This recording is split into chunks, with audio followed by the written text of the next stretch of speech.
Alors, aujourd'hui, nous allons parler du croyant et de l'alcool.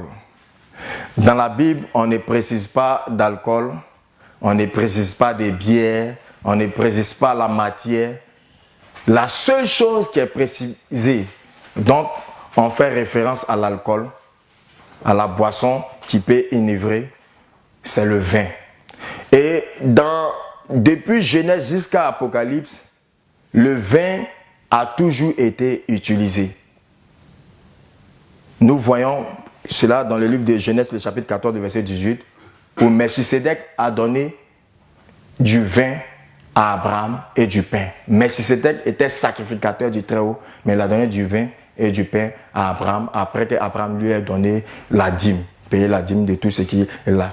Donc, quand nous voyons tous les patriarches, Abraham, Isaac, Jacob, quand nous voyons leur vie, c'est des gens qui ont consommé le vin.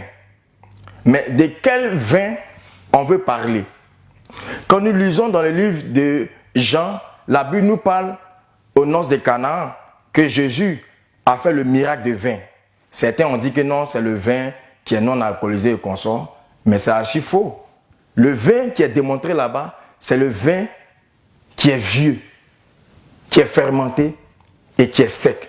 Et plus le vin est vieux, plus il se fermente et plus encore il saoule. Et la Bible dit, le donateur du repas a dit, mais on garde d'abord le bon vin, c'est-à-dire qui est vieux.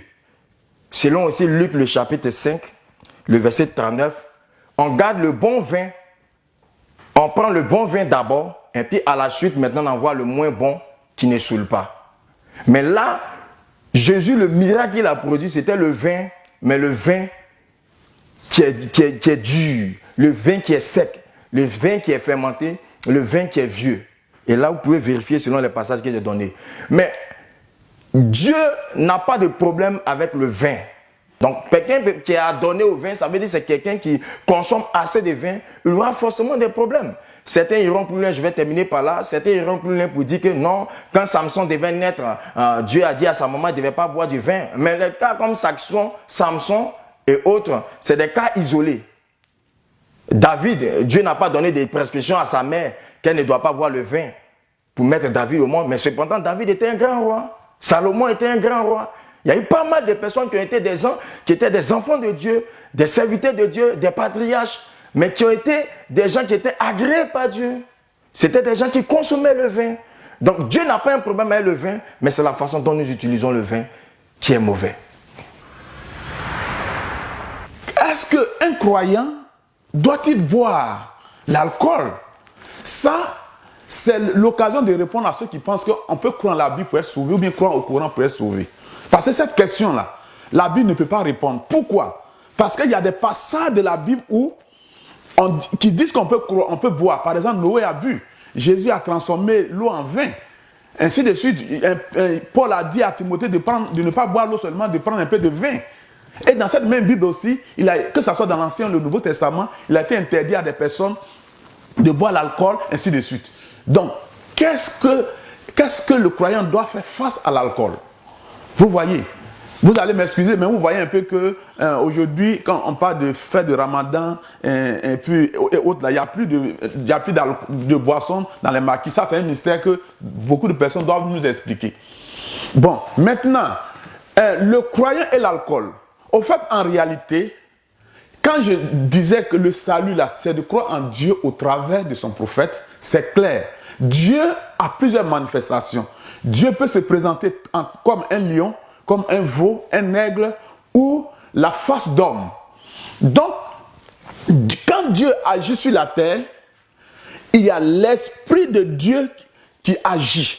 Par exemple, quand Dieu agit en tant que l'Esprit d'Élie, alors les habitants de la terre qui croient en ce prophète qui a l'Esprit d'Élie ne peuvent pas boire, ne peut pas courir les femmes, ne peut pas fumer, cigarette sort dans l'air,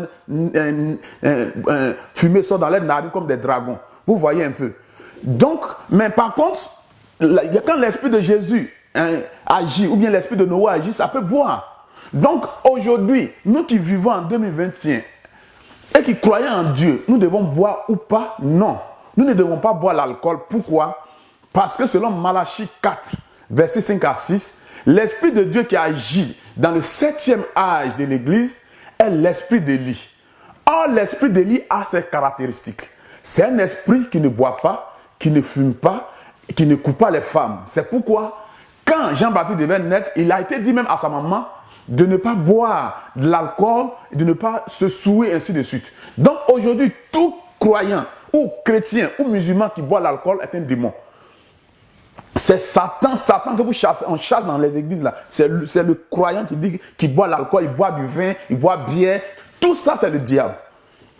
Et vous ne pouvez pas savoir ça si vous ne croyez pas au prophète de votre temps.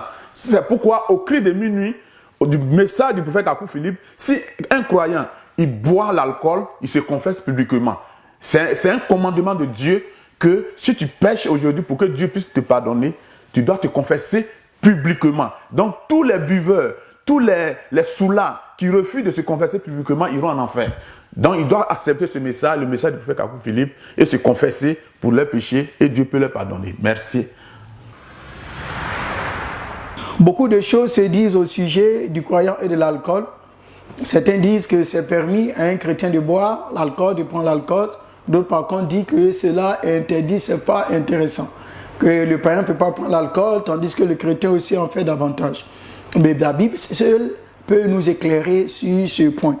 Et bien aimé, il est bien que nous comprenions quelque chose. Si nous n'arrivons pas à traiter ce sujet-là sans définir, nous ne pouvons pas traiter ce sujet sans définir nos croyances. Parce que ta foi, ce en quoi tu crois, c'est ça qui est important. Voilà, il y a plusieurs croyances. Il y a plusieurs croyances dans le monde, plusieurs croyances sur terre.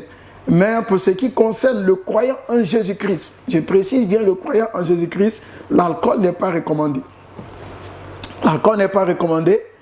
Et Jésus l'a dit dans 1 Corinthiens chapitre 6 plutôt, verset 12. Il dit tout m'est permis, mais tout n'est pas utile. C'est permis à tout le monde de prendre l'alcool, mais est-ce que c'est utile pour toi? C'est l'utilité qui est importante. Mais pourquoi donc? D'abord, ce qu'on doit savoir, il est clair de savoir que tout croyant en Jésus-Christ est un roi spirituel sur terre. Apocalypse 5, verset 9 à 10, la Bible dit que Jésus-Christ nous a rachetés pour Dieu. Il a fait de nous des royaumes et des sacrificateurs.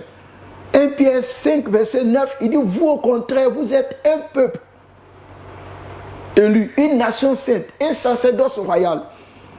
Or, Proverbe chapitre 31, verset 4 à 5, la Bible nous dit que ce n'est pas donné au roi de prendre l'alcool, ni au prince de prendre la liqueur forte. De peur qu'en prenant cela, il oublie la loi. Or, en tant que croyants, nous sommes censés garder la loi, nous sommes censés retenir la loi pour l'appliquer, pour mettre les gens sur le chemin. Mais si toi tu prends l'alcool et que tu oublies la loi, tu vas conduire qui? Jésus l'a dit dans Matthieu 5, que nous sommes la lumière du monde, nous sommes le sel de la terre. Donc l'alcool, pour ceux qui... L'alcool, la Bible dit que c'est pour celui qui périt. Proverbe 31, verset 6, il dit donnez l'alcool à celui qui périt, donnez le vin à celui qui périt. Or, celui qui périt, c'est celui qui n'a pas encore accepté Jésus. Jean 3, 16 pouvait le dire que quiconque croit en lui ne périsse point. Si tu ne crois pas, tu vas périr. Maintenant, comment tu crois et tu retournes encore dans l'alcool? Or, la Bible dit que l'alcool est pour ceux qui périssent. C'est pour ceux-là qui sont chargés, qui ont des défis et qui se disent qu'en prenant cela, ils vont oublier leurs soucis. Or, Jésus a dit, venez à moi, vous tous qui êtes fatigués et chargés, je vais vous donner du repos. Donc, si tu as du repos, l'alcool ne peut pas venir te faire oublier des soucis encore. Donc, l'alcool pour le croyant, la Bible dit que l'alcool est pour ceux-là, c'est de la débauche. Mais au contraire, on doit être rempli du Saint-Esprit. Amen. Consommation de l'alcool. Dans des versets, Allah, il a dit aux croyants de ne pas s'approcher de la prière quand ils sont dans des états d'ivresse.